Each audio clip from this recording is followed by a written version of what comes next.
It's time to head into the kitchen for Game Day Grub, presented by TECO People's Gas. Angie Baselli and Chef Tony have an easy handheld favorite. Welcome back to Game Day Grub, presented by TECO People's Gas. We're in this beautiful Dreamfinders Homes model, which is a natural gas community in Longfield Preserve. And I am with Chef Tony. And Seattle does not have the corner on the salmon market, and we're here to prove it, right? That's right. See, we love to eat salmon down here too. It's part of a good, healthy diet. Gives us some great fish oils, helps us out. So we want to make sure we incorporate that into something fun for the stadium, at the field, on your grill.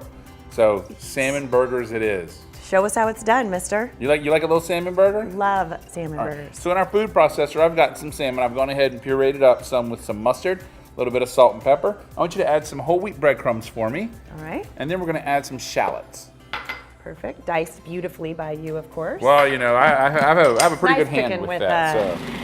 The man here. And we're just going to turn this until that starts to incorporate and gets a little bit smoother. Again, all of our binders inside of here, we're not adding egg yolks or anything, so we're keeping some of that fat out. The fish has plenty. I'm going to take the lid off. There's some another bowl of salmon right there cut into cubes. Put that in for me. I love how meaty this is. Like you said, it's not got a bunch of junk in it. It's really right salmon. There, right? So the key here is to pulse and let the heavy fish fall down to the bottom, but to keep it in chunks. So we want a textural change as we're in our burger as we're eating it. Okay. And that's just about there.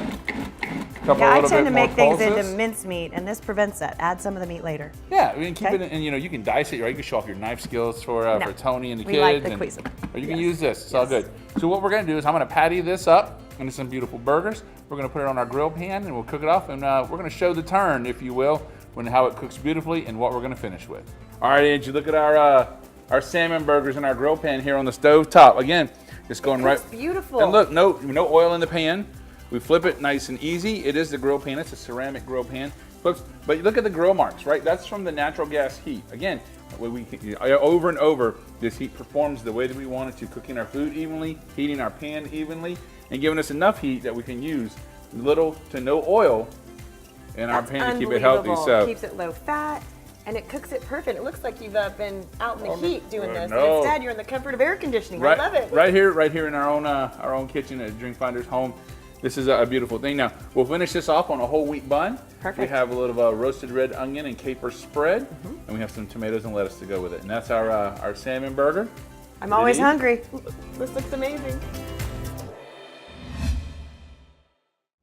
For the salmon burger recipe and a look at all the Game Day Grub segments, make sure you visit peoplesgas.com/cooking.